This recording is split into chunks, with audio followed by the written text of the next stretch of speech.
आज के इस वीडियो में हम रचना शिक्षण की विधियों के बारे में जानेंगे।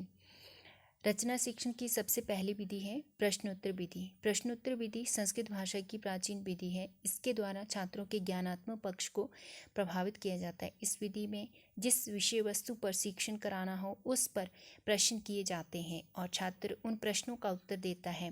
प्राप्त उत्तरों के आधार पर शिक्षक अनुच्छेदों को छात्रों से लिखने के लिए कहता है। इस विधि में छात्र एवं शिक्षक दोनों ही सक्रिय रहते हैं तथा प्रश्नों के माध्यम से सभी प्रकार की शंकाओं का समाधान करते हुए छात्रों को नवीन रचना की ओर अग्रसर किया जाता है। प्रश्नोत्तर विधि एक मनोवैज्ञानिक विधि है। इसमें अध्यापक छात्रों से रचना विषय के संबंध में प्रश्न करता है, छात्र उत्तर देते हैं। इस प्रकार सामग्री एकत्रित होती रहती है जिसके आधार पर छात्र रचना कार्य करते हैं। अनुकरण विधि रचना शिक्षण की दूसरी विधि अनुकरण विधि है। कक्षा शिक्षा में यह विधि सर्वाधिक उपयोगी है।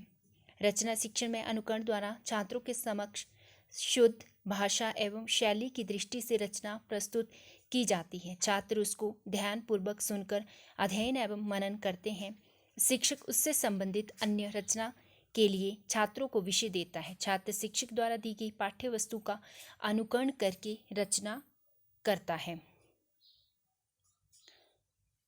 अनुकरण विधि में अध्यापक छात्रों को कोई निबंध या रचना कृति लिखने के लिए भी कह सकता है। चित्र विधि इस विधि में रचना शिक्षण के विभिन्न आयामों को चित्र के द्वारा प्रदर्शित करके छात्रों को सिखाया जाता है। विषय वस्तु में जहाँ चित्रों के माध्यम सिखाना आवश्यक हो वहाँ चित्र प्रदर्शन अवश्य करना चाहिए, क्योंकि इससे छात्रों में जिज्ञासा उत्पन्न होती है। रचना शिक्षण में छात्रों के सामने जो चित्र प्रस्तुत किए जाते हैं उनसे संबंधित सभी पक्षों पर छात्रों से प्रश्न पूछे जाते हैं। छात्र उनके उत्तर देने का प्रयास करता है। यदि उत्तरों में त्रुटियां होती हैं तो शिक्षक श्यामपट्ट पर लिखकर संशोधन करता है। शिक्षक उन सभी मौखिक क्रियाएं जो रचना के जरूरी हों को लिखने के लिए कहता है। चित्र विधि प्रारंभिक स्तर यूँ कह सकते हैं कि प्राथमिक स्तर पर बहुत ही उपयोगी विधि है।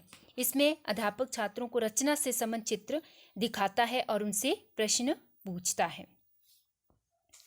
समीक्षा विधि उच्च स्तर के छात्रों में रचना कौशल के सिद्धांतों को प्रकट करने के लिए यह विधि उपयुक्त होती है। कहानी, नाटक, निबंध, पद्य आदि किसी भी रचना शिक्षण पर समीक्षात्मक अध्ययन कर उनको लिपिबद्ध करते हैं। इससे लिखिताभिव्यक्ति के साथ साथ छात्रों को विचार प्रकट करने का अवसर मिलता है।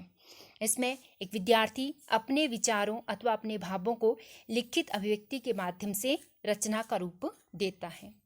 उद्बोधन विधि इसमें छात्र अत्यधिक सक्रिय रहते हैं।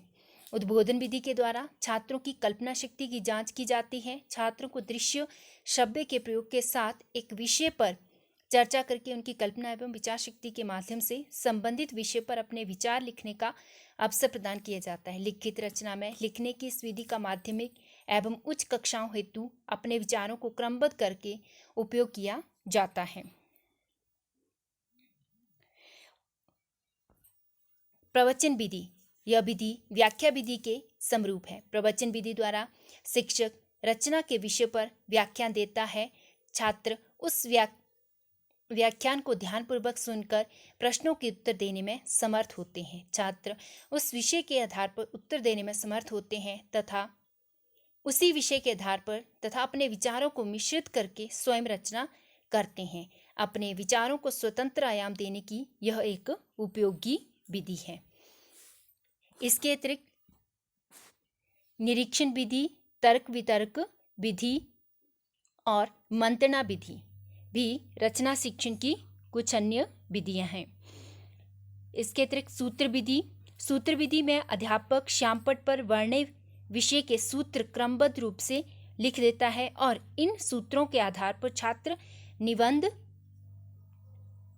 रचना कर लेते हैं। प्रश्नोत्तर विधि में भी अध्यापक प्रश्नों के आधार पर रचना करते हैं।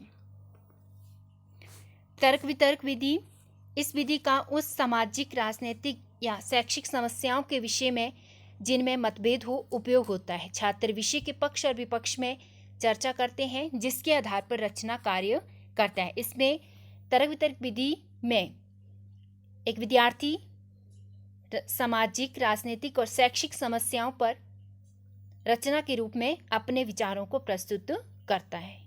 तो इस तरह से इस वीडियो में हमने रचना शिक्षण की विधियों के बारे में जाना।